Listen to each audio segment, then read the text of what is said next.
today is going to be starting the very first season in this series, and where which we'll be looking at project leadership, secrets around project management, and how we can scale up and do our jobs very, very well. And my name is Timex Pekene. I'm not going to be in action as we move forward with this series, and this series will be Thursday evenings by 7 p.m.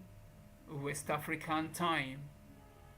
Okay, make sure you keep it and you have it placed on your calendar so you will not miss it. So this is all about your project management successes, and I'm going to be bringing you deep knowledge, deep insight to help you scale up, to help you be on your project in a way that you can take your project to the desired destination and you can hit your required objective. Now let's move on. So we would have to talk about what this whole series is all about. Yeah, okay, what we stand to benefit is for us to have deep knowledge about the PMI methodologies and how we'll be able to use these methodologies to empower ourselves in an actionable way and gain insight with a proven strategies, so we will stay on top of our game. And as experts, you know that certain tips are things that brings us inclinations, and things gives us inclinations are things that we're going to be talking about.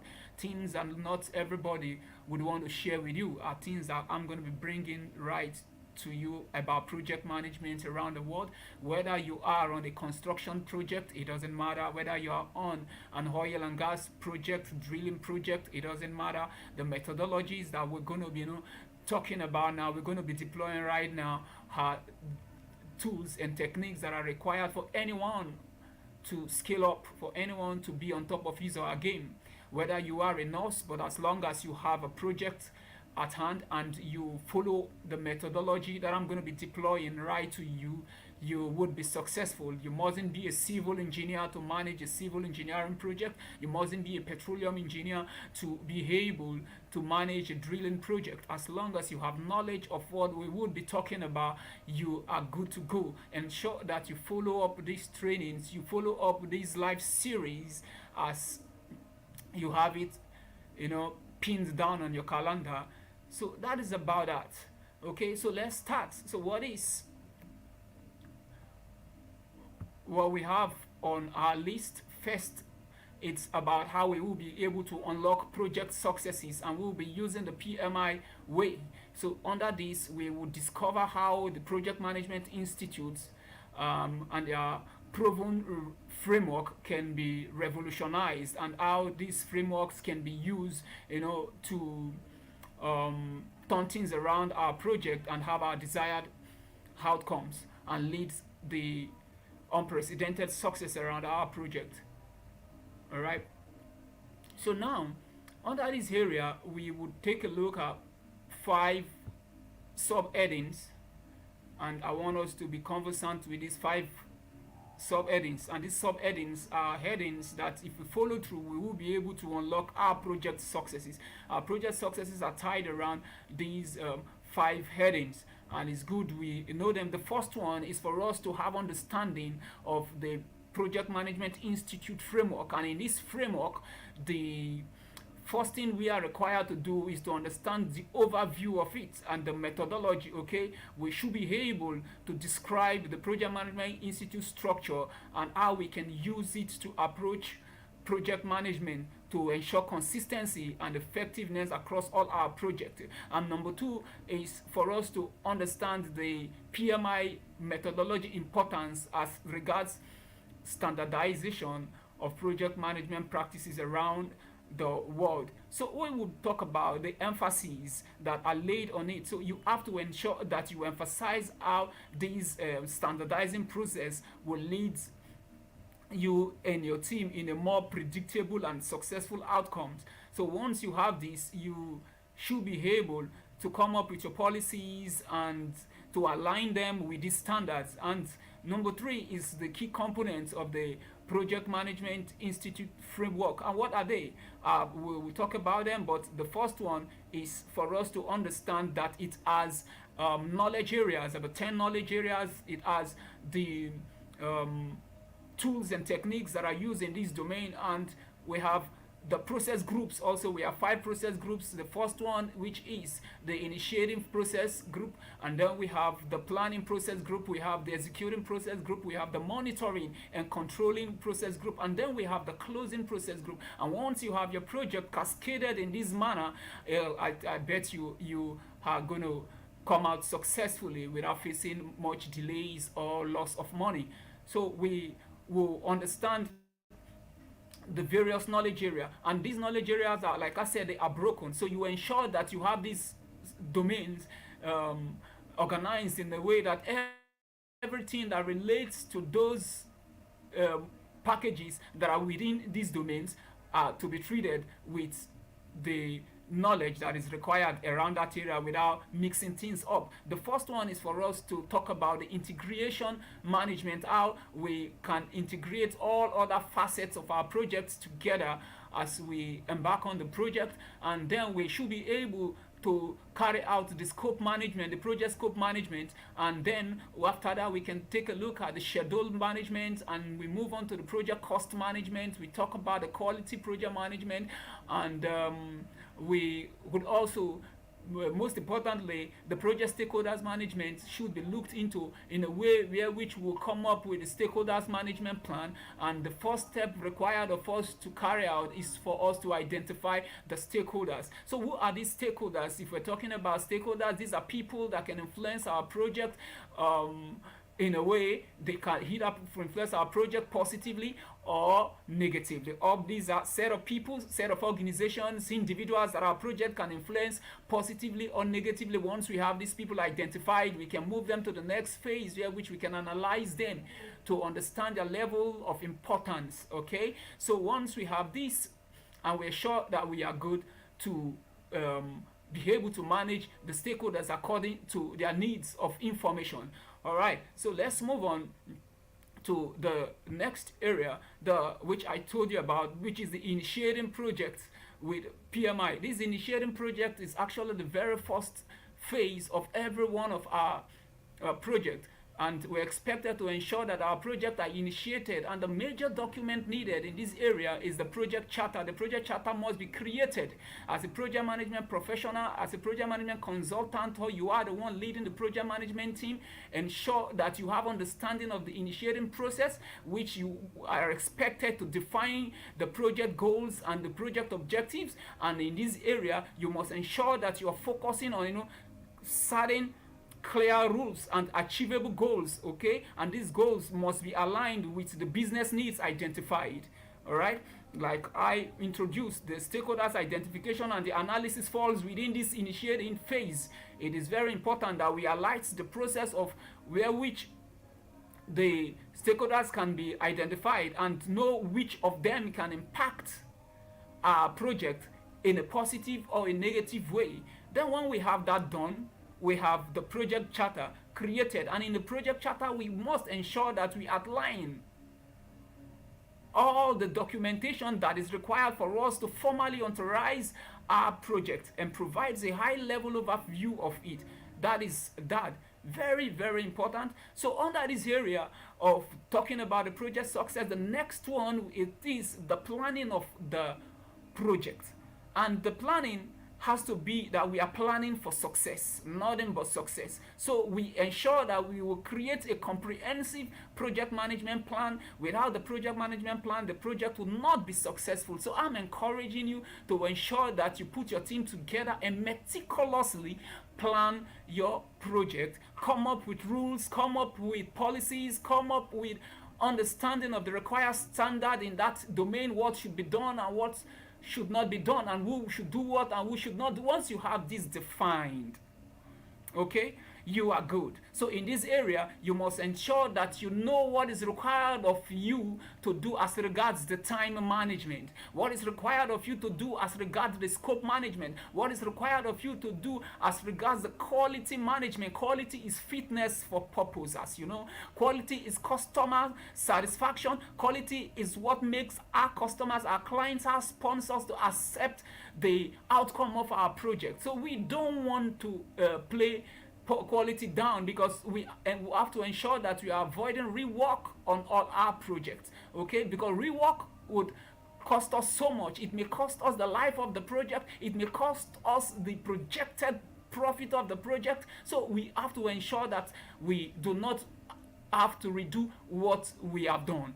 Okay, so that's about that. And talking about planning, one thing you must meticulous do is about how you allocate your resources. These resources I'm talking about are the material resources, the human resources, and also the equipment that should be used on the project. You must judiciously allocate them to their various activities and the timing that is required of them to be used. So in this area, you must ensure that you cover out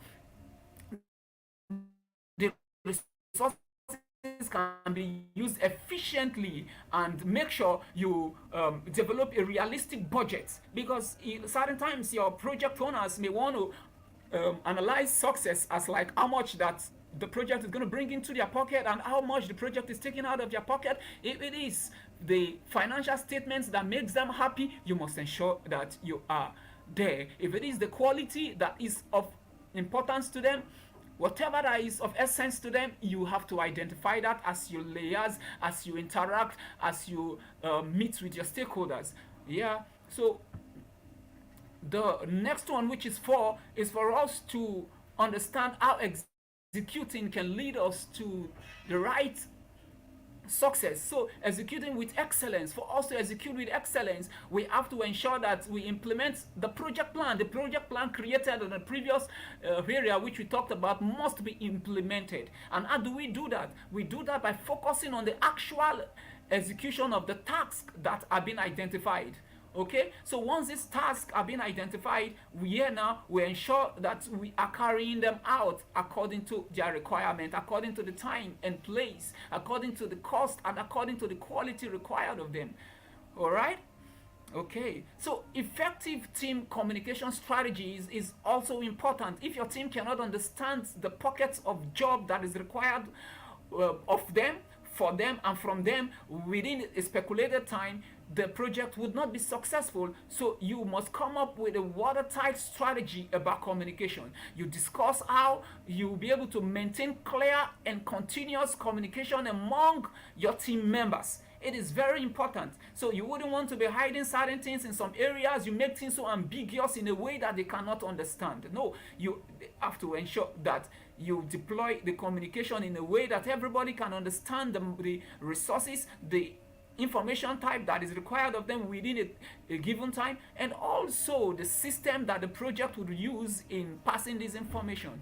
Okay, so another one is for us to be able to manage the project resources and the deliverables that we would be creating. The deliverables are just like an outcome. These are things that we would achieve within activities of the work breakdown structures that are being identified. So we must ensure that the right resources, and only the right resources are required, are being utilized in achieving these deliverables. And this will mean that we will be overseeing the use of resources and ensuring deliverables meet the quality standard that is being stipulated in the project management plan. Is very important. So now, one thing that you must understand, that during execution, challenges might want to step in. So we are expected to keep watching, and which we must ensure that we are monitoring and controlling our project.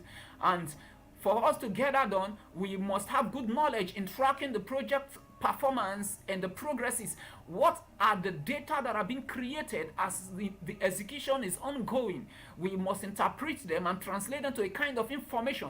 If these informations are positive, if these informations are negative, then we must know. Negative information means that something must be done quickly by us to ensure that we drag the project to the required position. And if we're doing well, it's encouraged that we keep doing what we have been doing. So that is about the tracking of the performances. So then we must ensure that we are handling changes and all the risk identified. We must be doing this, and in this we discuss how to manage expected and unexpected changes. And this is where the mitigation of risk would come in, and this is where the contingency reserves will have to come in. This is where the management reserves would be required of us. This is where, though, when we talk about contingency reserves, we're talking about the known unknown, things that we have identified that may likely impact on our project. And when we talked about the management reserve, we are talking about the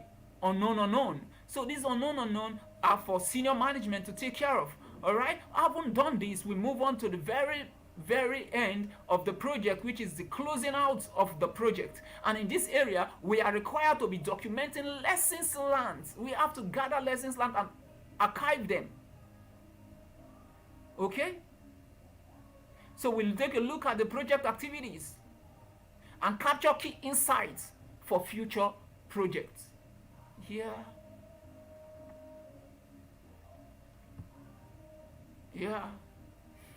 For us to triumph, I will bet you that PMI has secret sauce for project management. And in this area, I want to unveil the key strategies and the best practices from PMI that can guarantee consistent project success across industries. Like I say, it doesn't matter what industry you find yourself, if you can do what is being required of you to do, you will come out successful. All right, so now let's have understanding of the secret sauce of the Project Management Institute. All right, okay, so the first one is the strategic alignment with the Project Management Institute. We have to ensure that the projects align with organizational goals. What do I mean? You ensuring that the project objective supports the broader business strategy. All right? You are required to set clear objectives and measurable outcomes. Yeah. Establishing clear criteria for project success. When we talk about project success, we are looking at the acceptance criteria. And if you're not hitting this, the project may not be successful. The project may not be all right. We also have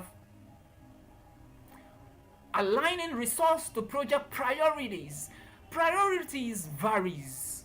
On some projects, stakeholders could be talking about quality. Ensure that you are giving them quality for their investment.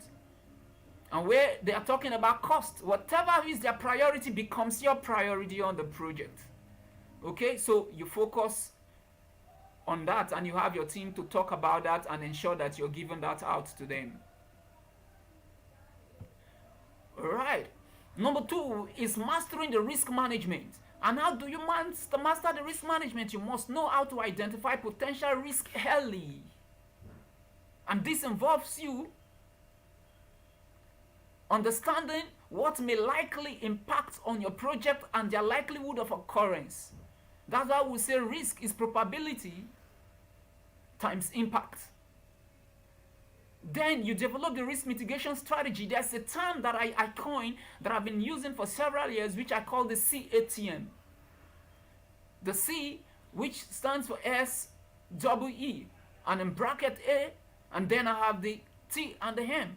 The first one is for us to share our risk, enhance our risk, exploit our risk, and then avoid risk that must be avoided and accept the risks that should be accepted.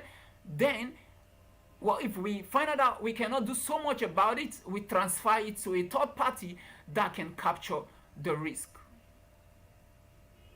When little or nothing is required of us to do, we put down mitigation strategy to see how we can capture and ensure that we stay on track. So that is that. We move into the next one, which is enhancing team collaboration. Team collaboration is very important for every project. Your team members may want to storm over important things, and even things that are not important. You have to ensure that you set rules that can encourage the team collaboration. So you are required to build a cohesive project team. And how do you get this done? You focus on creating a functioning team through clear roles and responsibilities. You foster your communication and your collaboration in a way that you promote.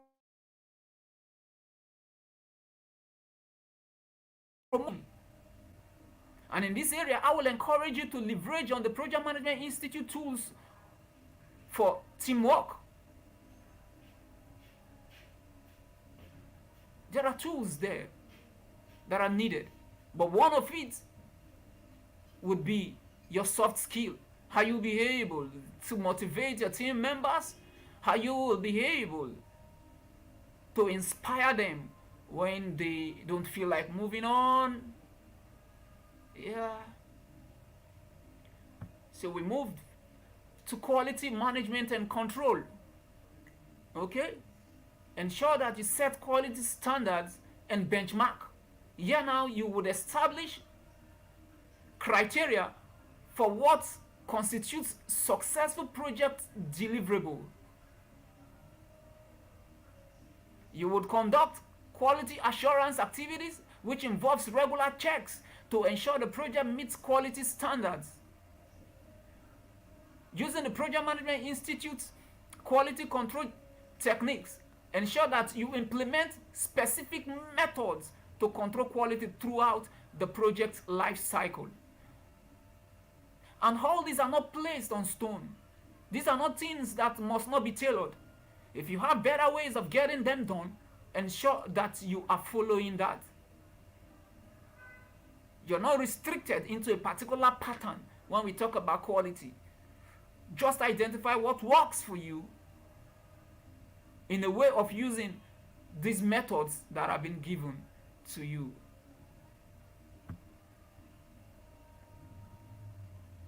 So now, how do you deliver value with the Project Management Institute's pattern? 1, ensure customer satisfaction. 2, you measure project success beyond just time and budget. 3, continuously improving project management processes. And that's where we talk about the progressive elaboration. Our planning certain times could be rolling way if we do not exhaustively say that we have planned our project. But we will try our best to ensure that we meticulously plan it, but we know that as time goes on, we can understand bits and pockets of our project better. And as the knowledge is being gathered, we tend to want to do things better. Okay, moving on to hacks. The Project Management Institute hacks to save your project. Now, imagine your project is not doing well. So here now, I want us to learn about the top 5 Project Management Institute techniques that can rescue any troubled project and steer it back on course. Yeah. So that's that. So what are we going to be talking about? 1 is the effective scope management, which is clearly we are required to define our project scope. You ensure that all project requirements are well known and well defined and agreed upon. 2, you ensure that you manage scope creep. Scope creep involves unwanted changes. We must ensure that we avoid unwanted changes. Things like delays, things like cost overrun, things like schedule overrun. We must ensure that we avoid them. We put parameters on ground to avoid scope creep. 3, you have to regularly review your scope and make adjustments. Periodically, you are required to assess your scope and see how it aligns with the project goals. You don't want to be doing things in a way that you have done so much and now you are far, far away from the project objectives. Number 2 is agile integration with the Project Management Institute. This is so beautiful, and I tell people around the world that this is one secret bomber that the Project Management Institute came up with that has made the PMP the world best in projects around the world. That makes PMP the one that should be the go-to person now as a PMP around the world. Talking about PMP, I'm talking about project management professional around the world. You have the knowledge of how they deploying the agile methodology and also meticulously deploy the waterfall strategy, the traditional project management method. You see, you become a one-stop shop. All right. So in this area, you are expected to blend the agile practices with the project management methodology, where which we talked about the 10 knowledge areas and the 5 process groups. I'm talking about the initiating process group, I'm talking about the planning process group, the execution process group, the monitoring and controlling process group, and the closing process group. Okay, now you're bringing the agile. Agile is, a little bit flexible with the way you move on with a project. You are using iterative planning and delivery method. Okay, now you break the project into smaller manageable phases with regular feedback loops. These are loops that should be flexible enough for you to manage your project and adapt to project plans and the processes as needed to respond to the changes. Okay, so this blend makes you the touch note on your project. So I'm encouraging you to do not only approach your waterfall project with the traditional strategy, have a blend of agile, okay, on it, and hey, you will thank me. All right, we talked about the stakeholders, and the stakeholders must be engaged. You must have some techniques of engaging the stakeholders, and one, having identified the stakeholders, you must be able to prioritize your stakeholders. You must understand all parties that are affected by the project and prioritize their needs. Then you come up with a communication plan. You establish a clear strategy for keeping these stakeholders informed, well informed, and engaged. So every one of them will be supportive on your project. Then you manage their expectation. When managing their expectation, you must be proactive, which you're required to address their concerns and align their expectation with your project realities. We're doing well. All right, so let's keep moving on. For here, I have contingency planning. Although I've introduced contingency planning, but I looked at it, I said these are things that we should not just talk about in passing. Let's take a look at them in a more detailed way so we can understand them. So while we conduct risk assessment and evaluate the potential risk in detail, we must come up with what contingency plans. These are backups, these are buffers, these are plan B. And these are plans that we would use in handling risk if they materialize. Yeah. So, talking about unforeseen issues, we must be quick in decision making and problem solving when unexpected issues arise. Yeah. Okay, now what are those tools that we must leverage on?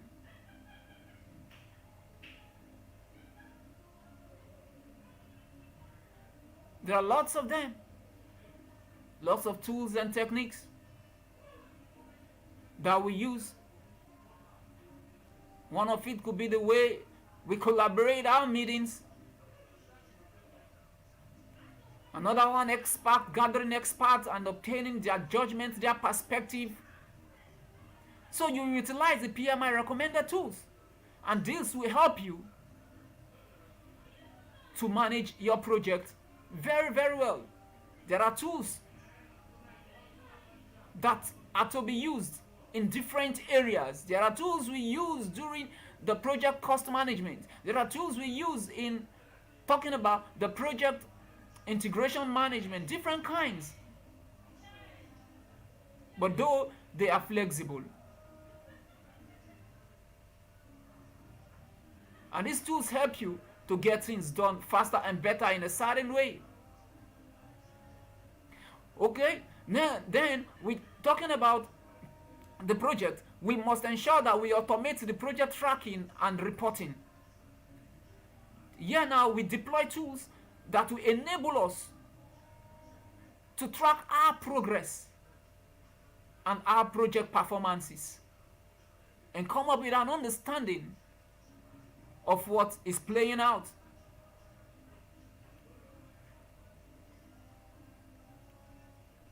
We must enhance productivity through technology, and this will help us to streamline processes and increase the overall productivity. When we talk about technology, we could be talking about softwares like the Primavera that we use in the scheduling, like the software like the Ecosys, which we use in project controls. Software like the MS project, the Microsoft project, which we use for project planning also. You keep them handy, and you gain the kind of high inclination of this project, of these softwares. So you stay on top of your project and with your team. As a project manager, you are not the project manager to someone who only understands your master schedule. No. You too, as a project manager, you may not be using the tool, but you are required to understand everything about your master schedule and the software that is being used in on your project and in your organization.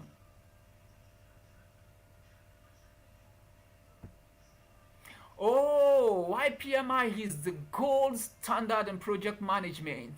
I want us to explore the reason why the PMI methodologies set the benchmark for excellence in project management worldwide.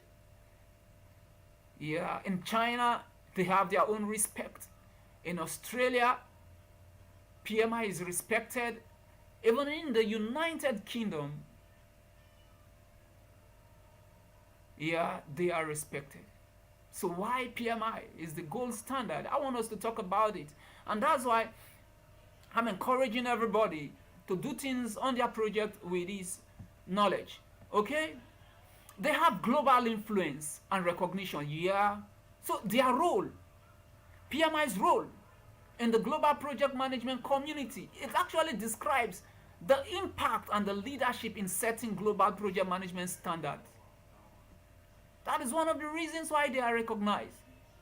Another one, the PMI certifications, is the industrial benchmark because they highlight values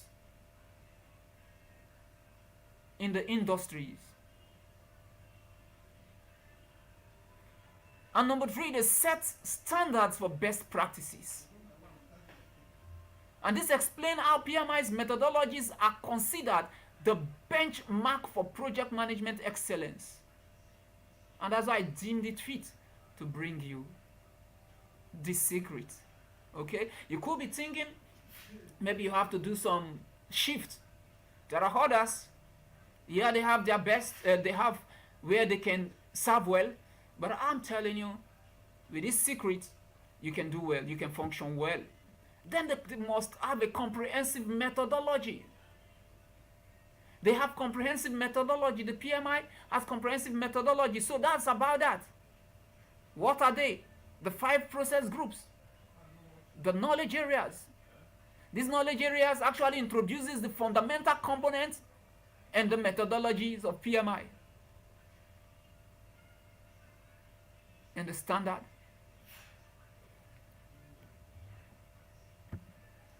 Okay? And the certification and the professional growth is one area. It's very important for every personnel that is on a project or any kind of project to be a PMP. Because it has enormous career benefit. I've been a PMP for almost 12 years now. And I know the kind of promotion I got when I first become a PMP, 12th of September, okay, 2012. Yeah, this is more than 12 years, right? And ever since, have been going on and on and on and on and on. So once you have been spotted as a PMP, they want to bring you into the decision making. So it gives you career growth opportunities.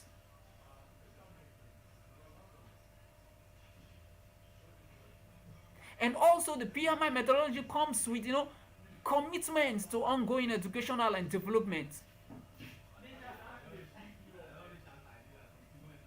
Because PMI focuses on continuous learning for project managers. Yeah. So, tools and resources. The PMI tools introduces what is required for you to carry out your project without stress. Talking about using the PM box, the project management body of knowledge, as a guide, you would be successful.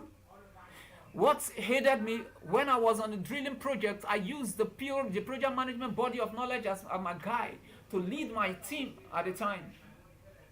And it was like, wow, because we can, categorize our project into smaller and more manageable ways. And also, we grouped our project according to the 10 knowledge areas, and then we defined our project according to the 5 process groups, and business became pleasurable because my team could understand these things, and everything became so clear. Interacting with me, they can see project management from a perspective of simplicity.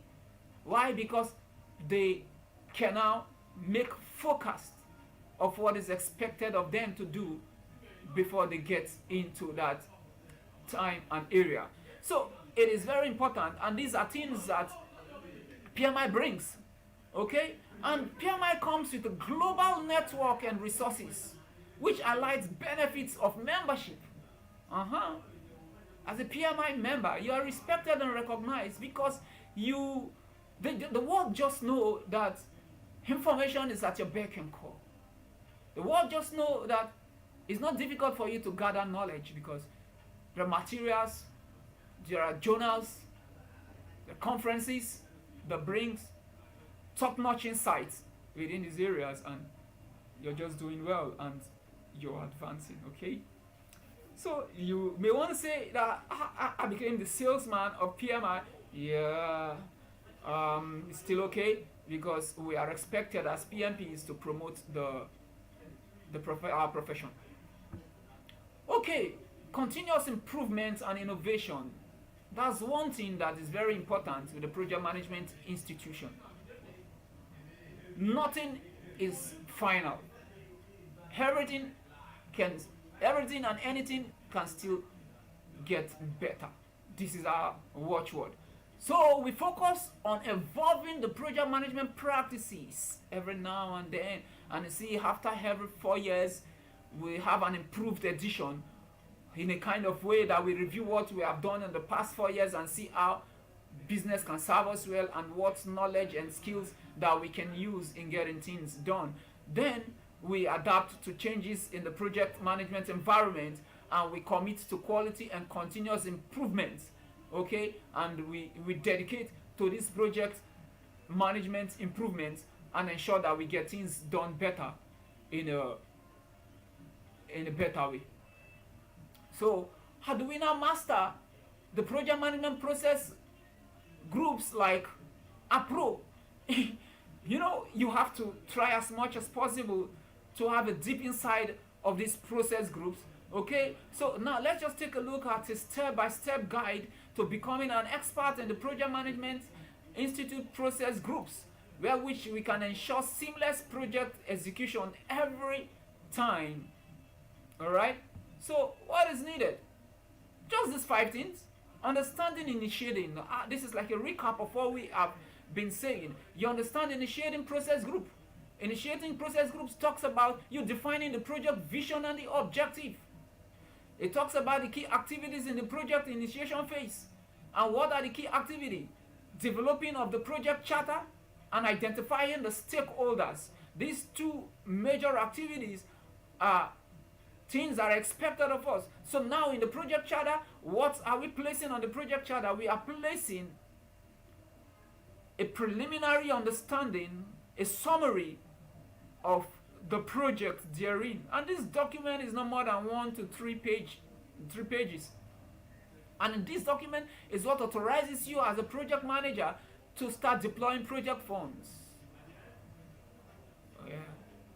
So you have these two, project stakeholders identification and developing the project charter. Once the project charter is developed, you move into the next phase. Okay, the planning process group. Yeah, now you are gonna be crafting detailed plan where you sit down with your team to identify activities and take a look at the timelines, that is the duration of these activities and the resources required to carry them.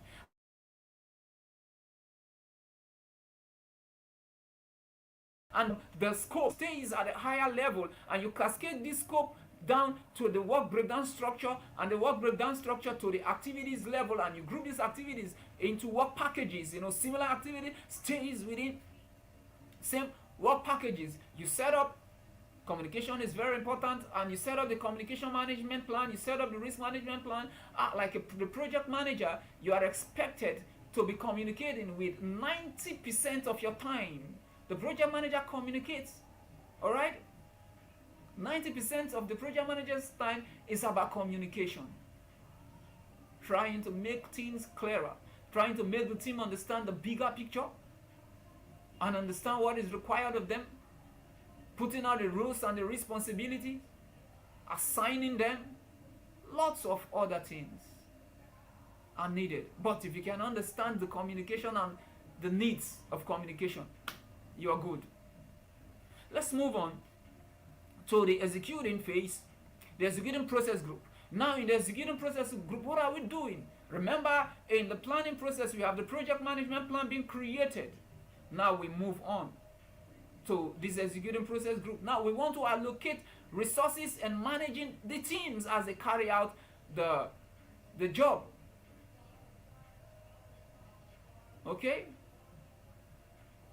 This area, executing must be effective. You ensure the tasks are being carried out as per the plan.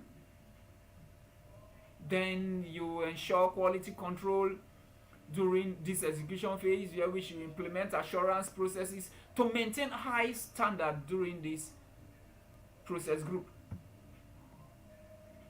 Then monitoring and controlling process group. You track the project progress, the project performances. You're going to use some metrics, use some tools to monitor ongoing project activities. You carry out the end value analysis in this area, and you refocus what is required of us to complete the project. Having seen the data that have been invested, how well are we doing? What more is required of us to bring the project back to track? What is required of us to protect the project and maintain the pace at which we are moving? All right. I told myself before this class, we're not going to stay more than 45 minutes. So finally, the closing process group. Here now we finalize the project deliverables. We complete all the project work and deliver the final product or services, the unique result which we have just created. We conduct the project reviews and also the lessons that we have learned. We gather them, we review them, and then we archive them. And then we present our project in a way to the project sponsors to come and officially give us the award of finishing the project. So here now we are looking at the project acceptance, and we finally close the project. Yeah. So we're going to get ready for next Thursday. Same time. Next Thursday, I guarantee you, I'm going to be bringing you some insights, just 5 insights that will serve as a game changer for you. And we'll be talking about secrets around the world. These are deep truths, things that are not said everywhere and anywhere. These are things that I'm going to be bringing your way in a more interactive manner so you will not struggle. Alright, so this brings the end of our today's session. Thank you for the time. Ensure that you invite your friends to be part of our trainings. Thank you, and see you same time next week, Thursday 7 p.m. West African time. Once again, my name is Timex Pekene, your number one solutions architect, your project management consultant, your number one engineer, and your spark plug. Thank you.